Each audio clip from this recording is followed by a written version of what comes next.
Pat Licari was a vaulter at Washington State University, and he has now been coaching at University of Washington for 10 years, about 10 years. Had great success, one of truly our great young coaches in this country. And Pat is going to talk a little bit about what he wants to follow up from Tom's presentation and then take it a few steps further. Pat Licari. So, yeah, I've been at Washington for, I guess, almost 10 years now.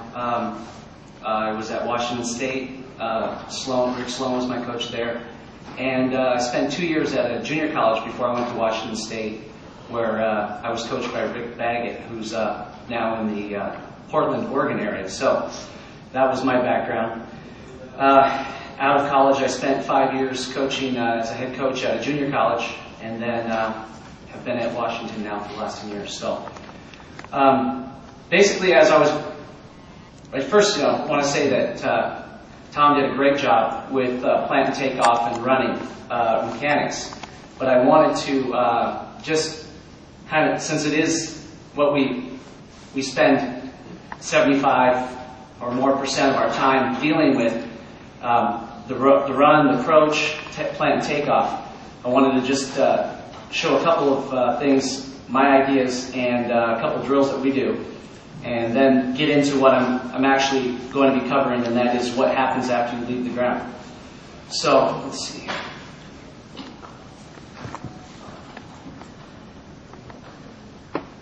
See if I can navigate through here. So my PowerPoint here is basically the whole vault. Let me move here and see if I can find a video clip to illustrate a point.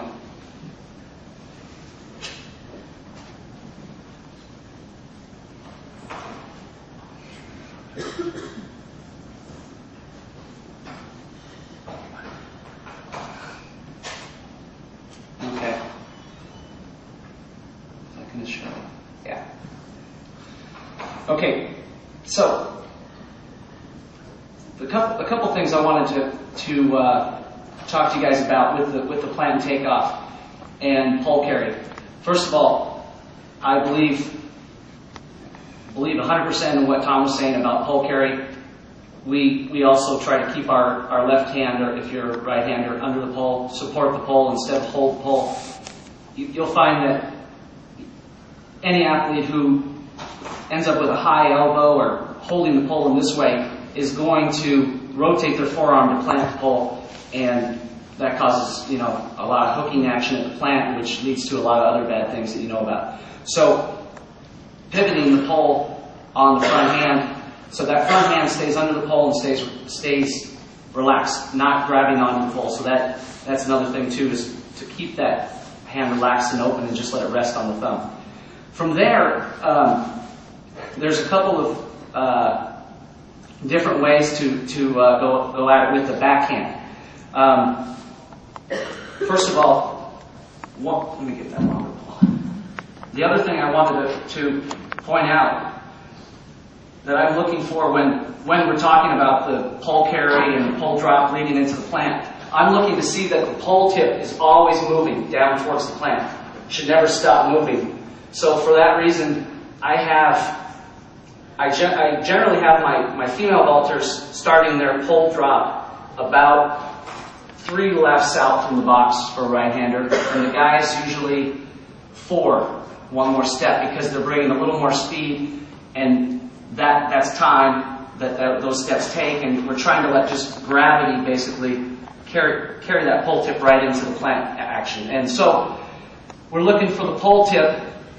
Once it starts to make its drop, if you were to just focus on the pole tip, it should just continue to move right down into the plant and take off without hesitating.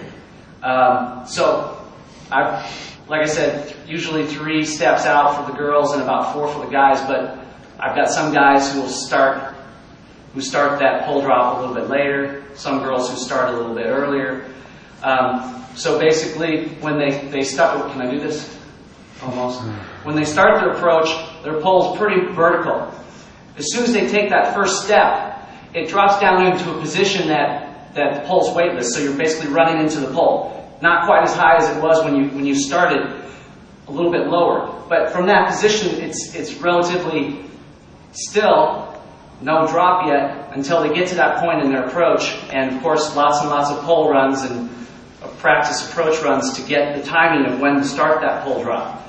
I've used lots of different ways for athletes to remember when to start the pole drop. Some of my athletes count, and they'll count down, and when they hit that number, the pole drop begins. Some of my athletes just can't count. They just can't do it. It slows everything down. They're thinking too much, and it just grinds everything to a halt. So some just have a feel for when to start that pole drop, but generally it's 4 lefts out for the guys and 3 for the girls, and somewhere in there. So from there, they're running into the pole. It's weightless. It's at an angle probably about like this, and then they start that pole drop. And when they start that pole drop into the plant, pole tip right through the palm tree should just keep moving right into plant. And so if you just sit back and you watch the pole, now I know this. You can see his pole. If you see that pole pivoting in the middle, it's just moving right into the plant. Let's see if I can find that.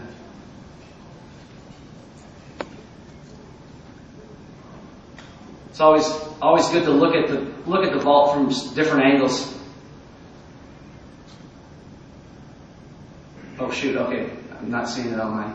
Okay, so here's a shot of Bubka from the front, but you see that pole tip coming at you, and it doesn't stop moving. Once he starts that pole drop, and Bubka starts his pole drop about 4 lefts out, the pole tip just keeps moving right into the plant.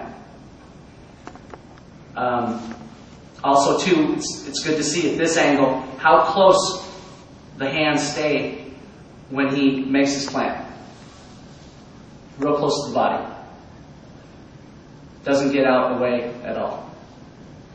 Which leads me into my next point.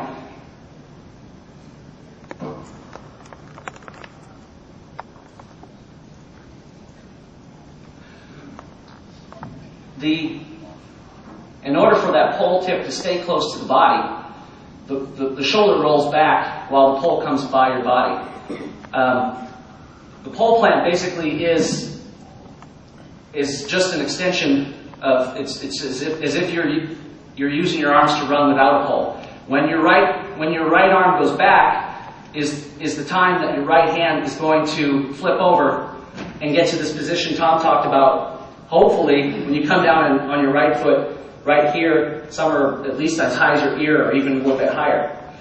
So, when your right shoulder goes back, that's the time where the right hand is flipped over. So that's why yesterday I said that we either work on being quicker with that movement or making sure that we initiate it a little bit early. Some of the Russian vaulters, you see this style a lot. Markov does it here.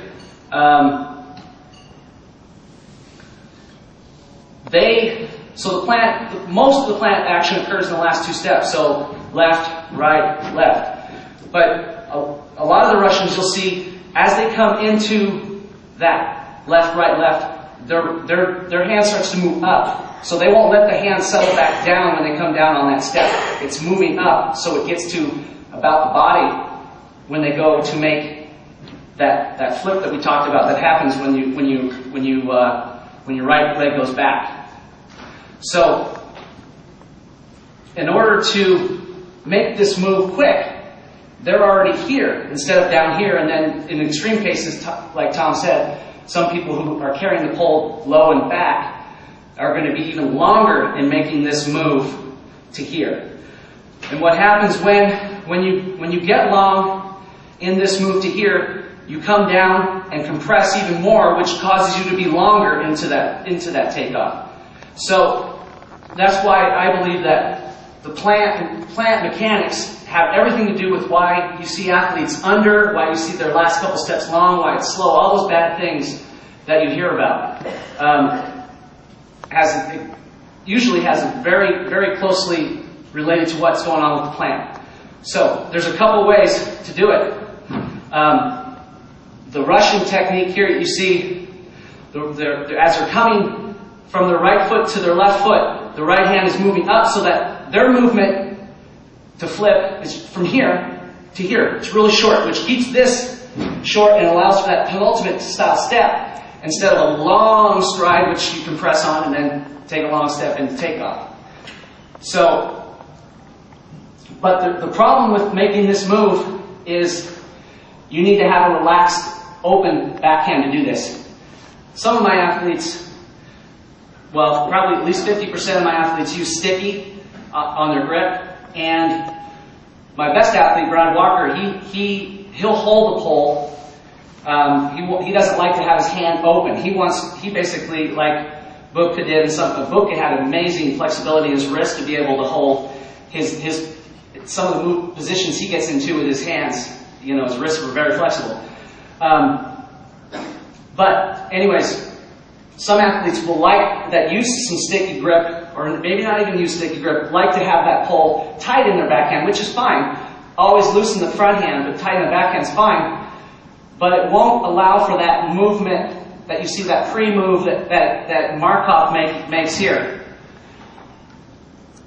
You see how he's moving up as he comes down onto his left. So he's already in the planning motion when he comes down on that left foot for the left, right, left. Some other examples.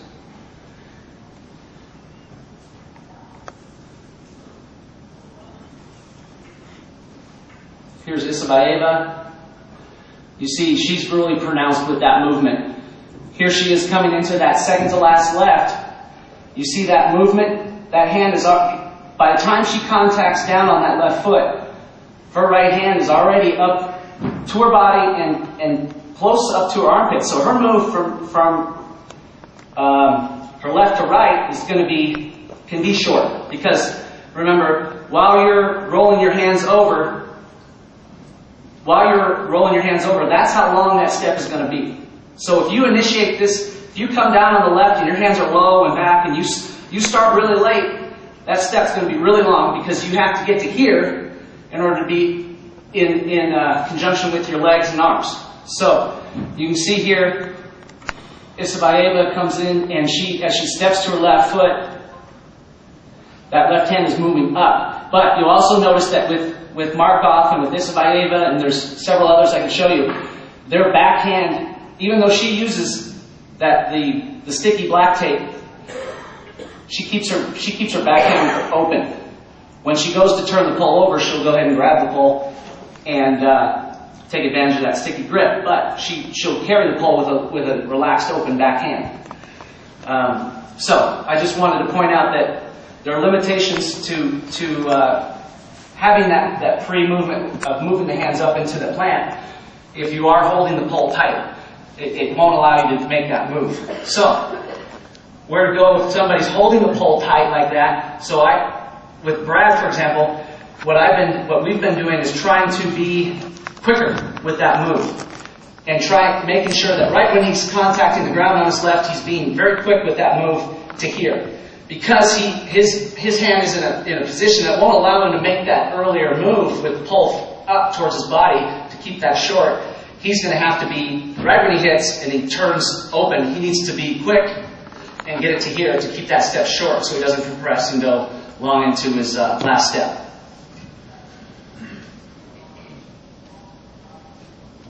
And you will see that without fail, any of these athletes that have that movement, that early movement up into the plant like that, they're going to have that short penultimate style step onto the right foot and usually a great takeoff.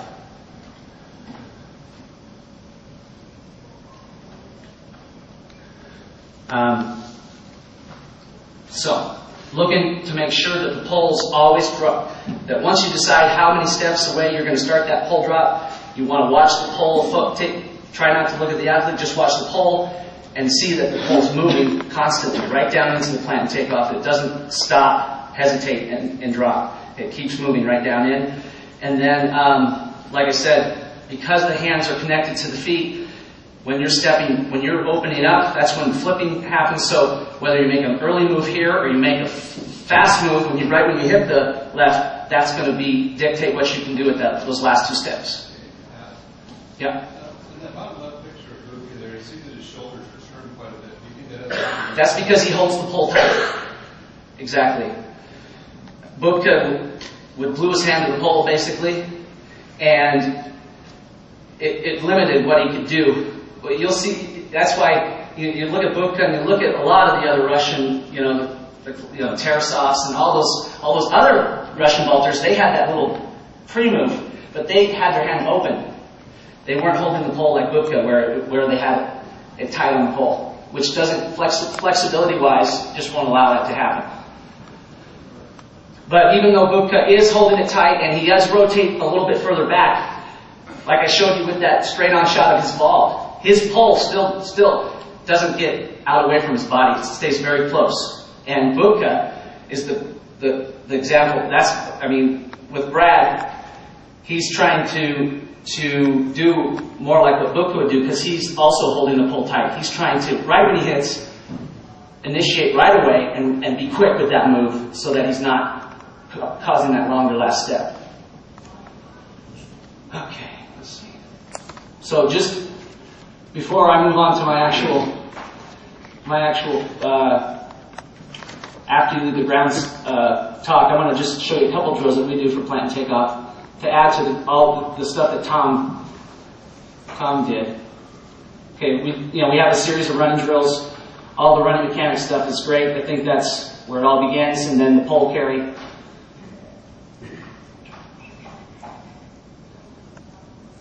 Okay.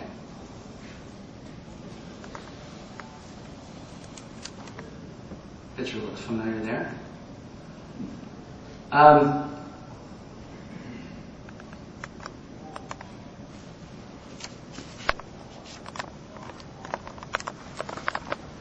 This is a drill that we use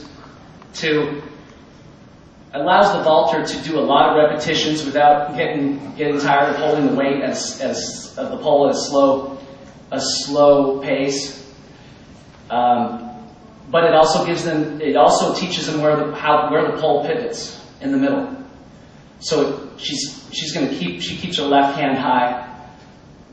And here's a chance to practice. You see, she's moving her hands into that left foot, and then finishing with their foot up on the mat, just working on being tall. Hurdle plant drill, is what we call that. Real simple, but just a good place to work on that. And then I just have a series of drills here that we do for plant. Kate's working on, her pole tip should probably be a little bit lower on this because I also believe that the best place for that pole plant to actually begin is when your pole tip gets to about eye level. So for her to have that pole up quite that high is a little bit too high.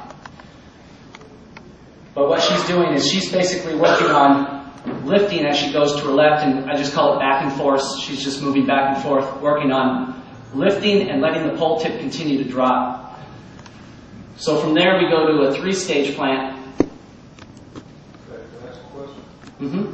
That drill you just showed, if you had her class with the left foot hitting, with the guys, you said a lot of them or just they're starting to swing. Mm-hmm. The pole drop in their approach. The pole drop.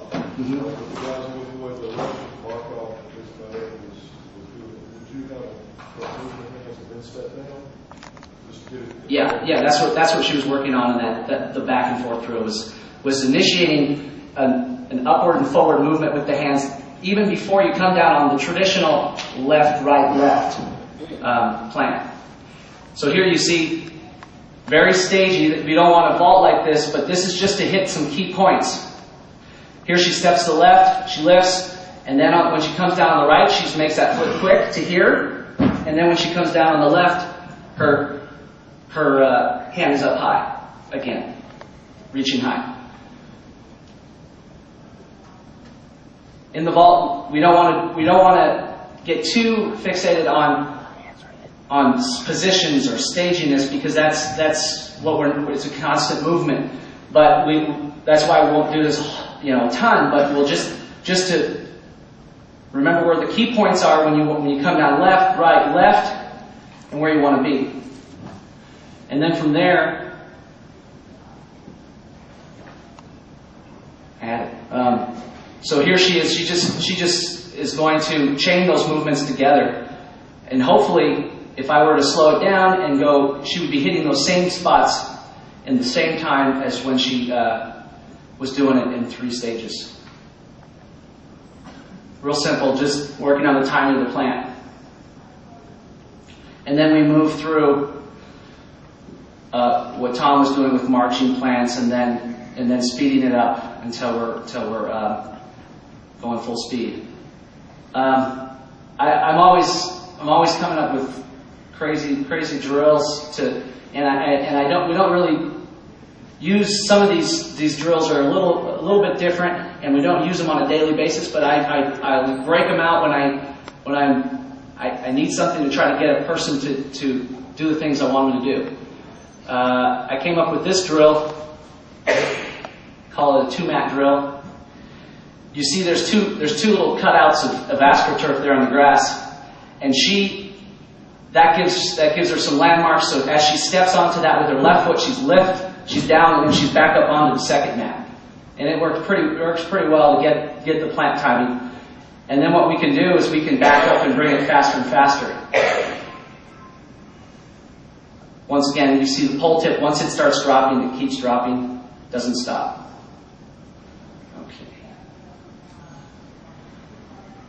Okay.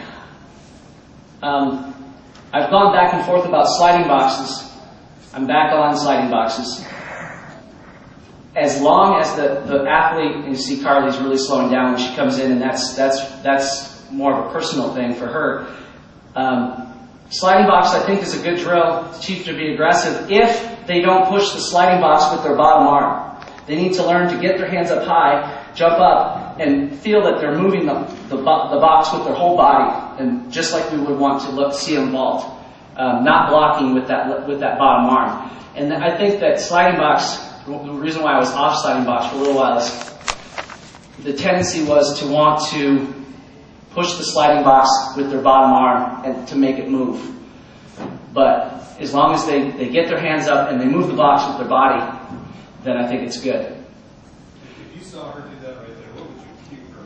What's her word might you use after watching that one right there? Well, Carly's got all kinds of things going on with when she drops her pole, she gets tense, and like Tom was saying, and she needs to learn to relax and just let the pole tip drop. You see that causes some issues. You see where she's slowing down there. What I've done, that little gadget you see on the ground there is a tendo machine that you use in the weight room to measure the bar speed. So I've got it hooked up to the box, and she's trying to move the box as fast as she can with so the tendo measures how fast the box moves when she leaves the ground. And Move it at 1? What's that? Did she make it move at 1? At 1 what? Or how fast does the box move at that? I find it's probably about a meter per second slower than what she's actually going. Because, once you hit that box, things slow down pretty drastically. But she's got it. She's running. You can see she's running on the asphalt or the sports turf in the flats. But she's trying to get to 5 meters per second right now of the box movings. And I've never done this before or seen anybody else do it before, so I don't really know what's good.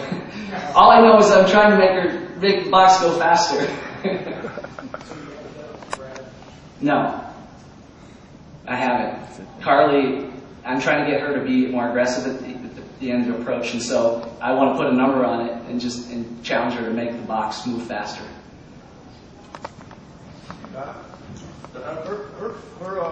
She's dropping her head at takeoff. Yeah.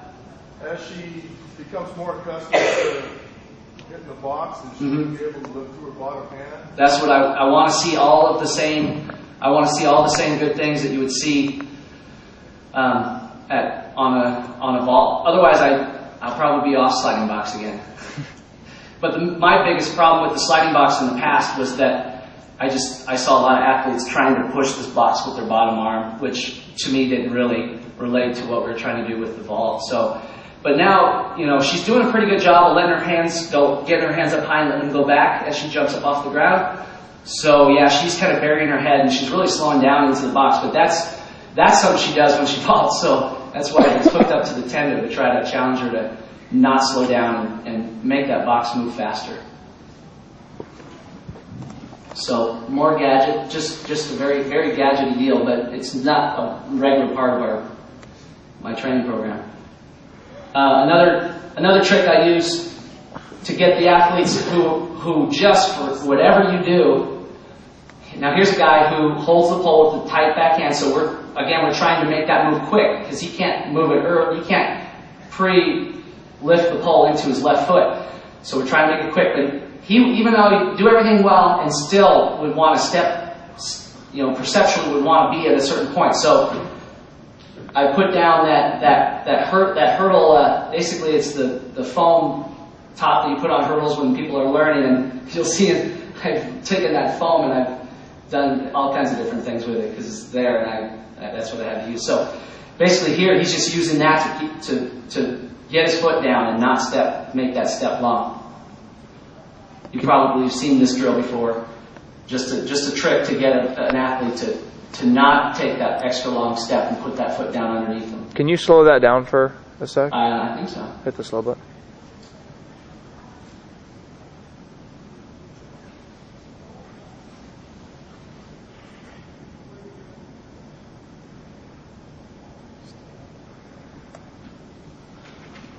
That good? Thank you. Okay. Another thing that we do every day as part of our warm-up routine, and we do a lot early on, is one-hander drills. And I like it just because it takes out all of the planting action. It really just focuses on like Tom said, what you do on that last step. So hopefully, I'd like to see Brad carrying the pole.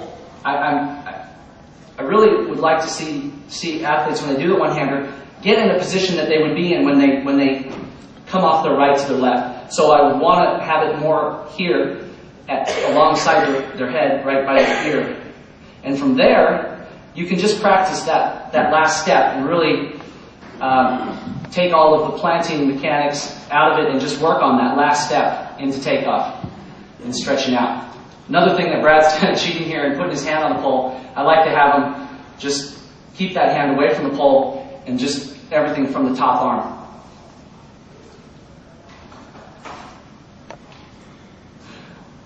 Okay, so that's something we do. Now this is a little bit, this is kind of taking it to another level. I'll do this with somebody who is having a hard time understanding that when you leave the ground, you want to feel the pressure on your top hand, that your vault, even though the pole bends, you're not bending the pole with your bottom arm. So I'll give them a little help with the pole bending on a one-hander. Yes. Real light pole, maybe holding a foot higher than they do when they're regular one-handers, and kind of maybe gradually going a little bit higher. But just helping the pole in, and it's bending a little bit for them, getting the idea that the vault is from the top hand at the beginning. Even though the pole bends, you're not bending the pole with your bottom arm. Can you slow that one down too, please? Yeah.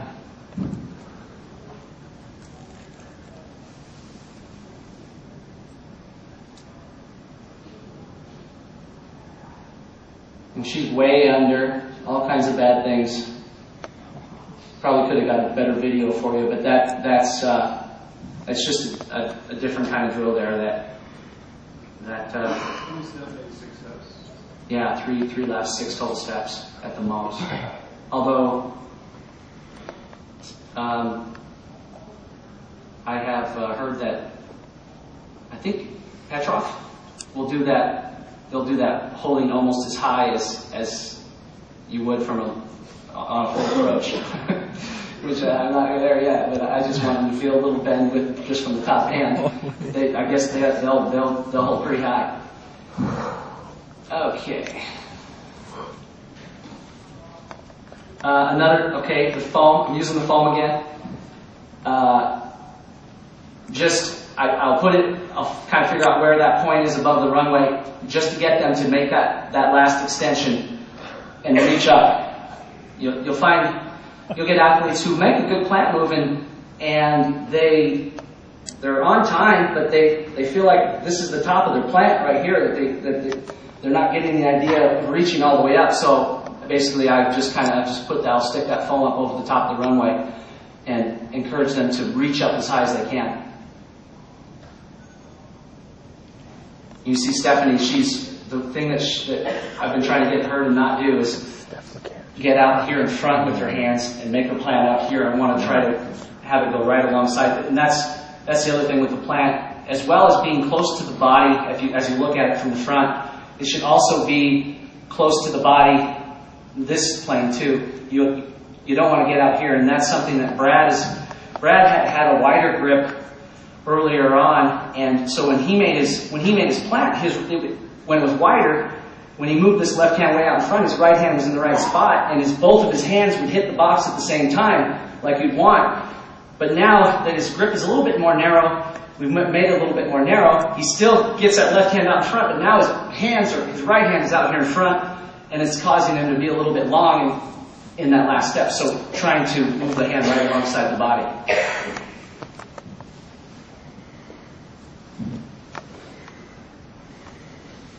Okay, let's see.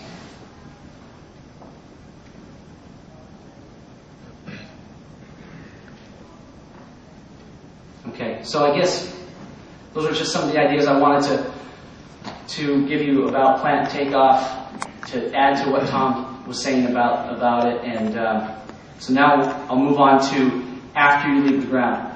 Of course, like we heard earlier, if you don't do things well at the plant takeoff, there's a really good chance that you are not going to have any luck with what happens after plant and takeoff with your swing and getting upside down and going as high as you want to go. Which, back that up, if you don't carry the pole right and run properly, chances are you're not going to have a very good chance of planting and taking off properly. So you need to make sure that you're carrying the pole right, running right, and then planting and taking off right to take that approach run to the takeoff.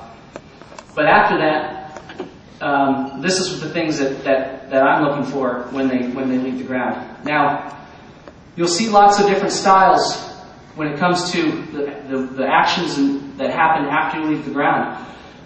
What I'm going to tell you, what I'm going to go through here, and the points I'm going to make is just what I feel would be the ideal model after you leave the ground, and what you're looking for in the air. But there are a lot of people who do things differently. You know, some people more of a tuck and shoot. I'm going to emphasize swinging.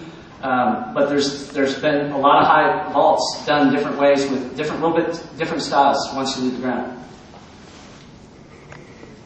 Okay, so first thing that we want to make sure to have is that top hand needs to be up high. If it's not high, you won't feel, the first place that you feel the pressure of the box won't be on the top hand, it more likely will be on the bottom hand, which will cause you to block. So in order for the vault to happen initially from the top hand, that top hand needs to be up high and early, so that when you hit that back of the box, that's where you feel the vault is on the top hand, more so than on the bottom hand. We want to be initially off the ground. We don't want to be too strong with the left arm, but more up high with the right hand. Like you saw a lot of the drills that Tom was doing, their left hand was not involved at all. Everything was focused on what the right hand was doing. But from there, one of the cues I'll use is trying to get the bottom arm bicep to the ear, here. So, and that's just accentuating the follow-through of that plant and takeoff into a fully stretched position, so we can get that elastic effect as we swing out of that. Okay? Like I I said, so driving the chest, not allowing that bottom arm to stop the chest from moving. What happens when you stop the chest from moving forward at plant? Something has to go forward. You can't just come in and not move forward with all the speed that you generated on the runway. You want your upper body to be moving forward. And if you stop your upper body, your lower body will move forward. And that's a lot of times when you see an athlete drop their knee. It's not because, the problem's not that they drop their knee. The problem is that something else is going on, usually when you see a knee drop. So that would be one of the causes for a right knee to drop, and that would be stopping the chest, and that athlete then tries to slow down his lower body from moving forward by dropping his knee, or her knee. Okay.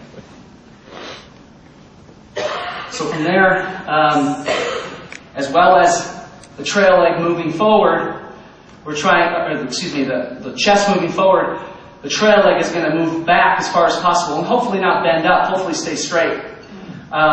So the chest is forward and the trail leg's back, which creates that C position, that stretched out position.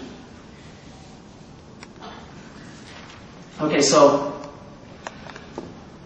that kind of basically is just summing up what happened. That is just all of that. That action is a good follow through from a good plant and takeoff. Not blocking out, keeping the chest moving forward and staying as long as possible. But from here, I said that at the plant and takeoff, you want to feel the vault, you want to feel the pressure of the box on the top arm. Now, I teach them to separate from the pole. You want to move as far into the pole as you can at plant and takeoff. You want to get close to the pole, and then from there, like Brad's doing up there in the top left, he's moving into the pole as far as possible. But right after that, you have that stretch. Then I want them to separate, and it begins with straightening back out that left arm, which then stops the chest, and then the energy is transferred to the lower body. And the lower body accelerates and moves through quickly. And that's why I think it's really important that even though you're teaching them to really follow through fully and get in a good position, you never want to use words like hold that position or wait or any. That position sometimes looks like an athlete's holding it, but it's a good follow through, and as soon as you're fully stretched, and I say as soon as the bicep gets to your ear, then you want to get it away. You want to create separation. Starting with the left arm and then moving with the top arm as well. Hey Pat, It's okay. When you talk about the separation, Yeah. can you talk specifically, maybe you just can't touch on how you activate that movement? Is it Like I said, I think that it starts by the left arm is really passive at plant and takeoff, and then it comes back out. And it stops the chest, which accelerates the lower body. And then you continue to move your hands forward. So would you say that initial movement is more of a, say, military press than, say, a row, or? Yeah, well, at first it pushes out, but at the same time the hands are moving, it's almost together, but they're moving down as well. Just creating space.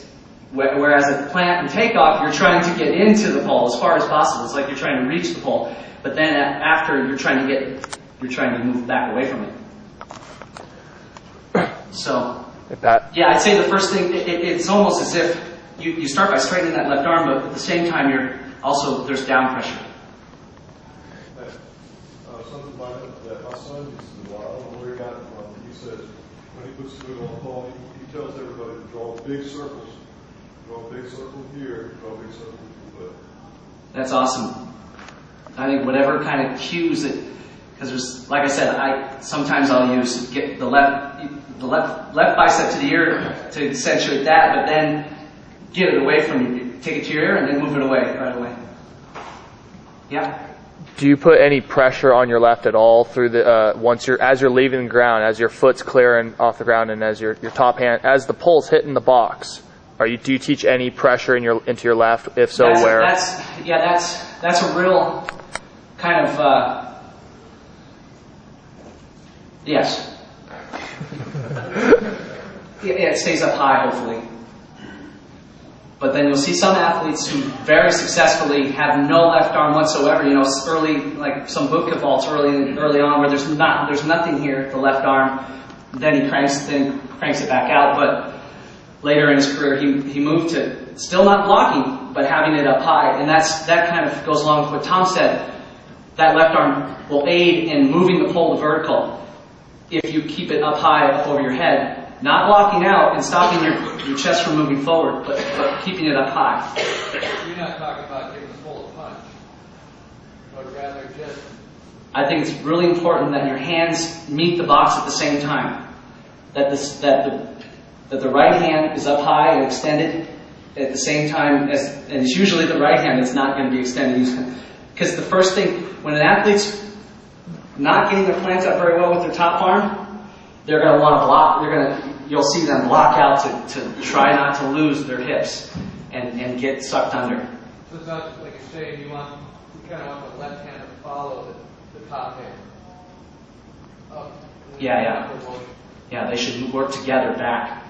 They're both high, but they're both as elastic as possible. Okay. Okay, so the arm movement after you leave the ground is happening at the same time that you're taking the trail leg and swinging it through. You can't separate those two things. It's not as if the arms move and then you swing the trail leg. It's moved. It happens together. Sometimes you might be, at certain points, you might be emphasizing this one or another with an athlete, but ultimately your hope that those two things happen together. That the arms are moving forward and out and the leg is swinging through at the same time.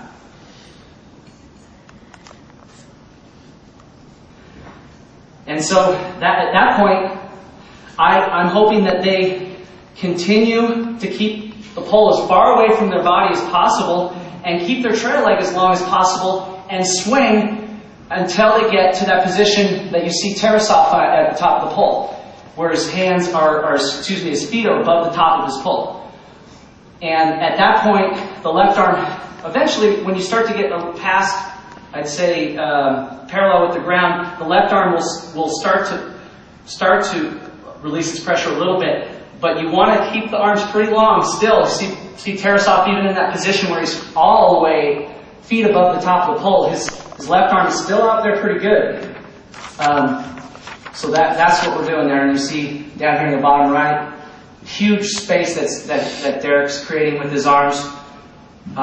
Trail leg is staying relatively straight.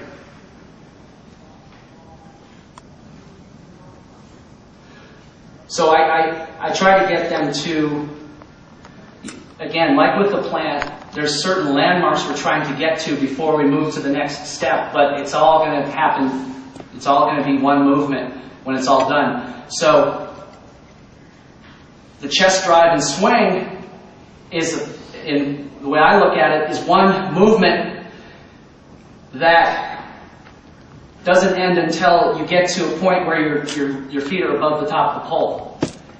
From there, we move into the next point where we let the left arm completely release its pressure, and we try to line up and get as close as we can, because all this time we were trying to get as far away from the pole and behind the pole as we could. The next phase, we're going to try to get as close to the pole as we can when it comes back. So just far away from the body. All right, what do we got here? This is a pretty good video. This was a pretty good jump. So you can see here, this is just awesome. His hands meet the box at the same time, they go back, and then immediately that stretch reflex, he takes advantage of it. There's no waiting or holding anything at the bottom of that vault.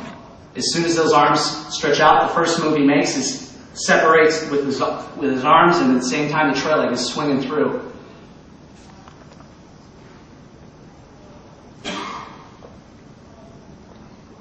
And you'll see too that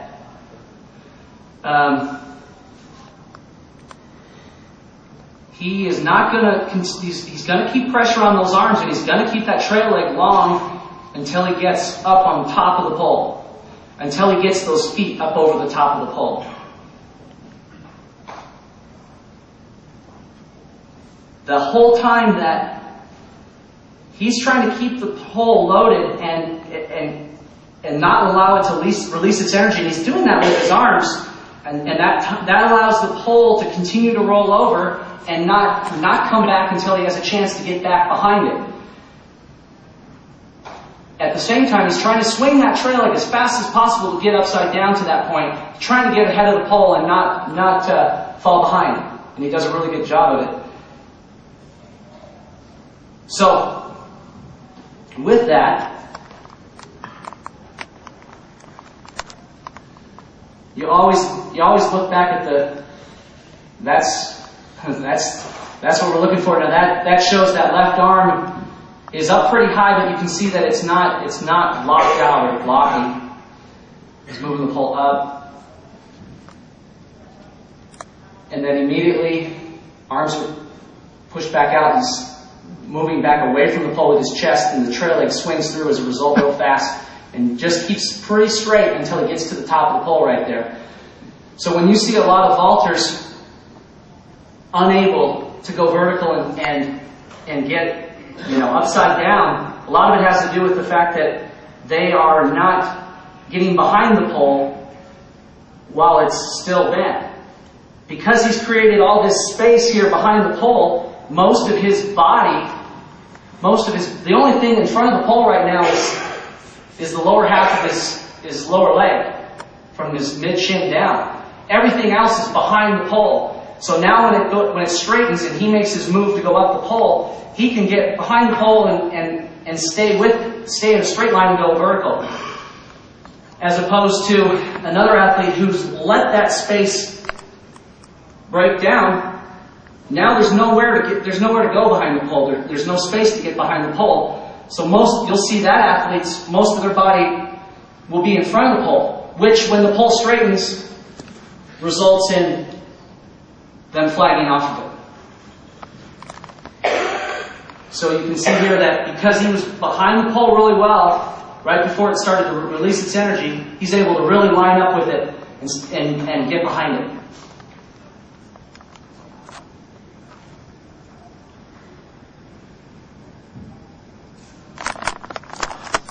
Okay. I guess you don't really need to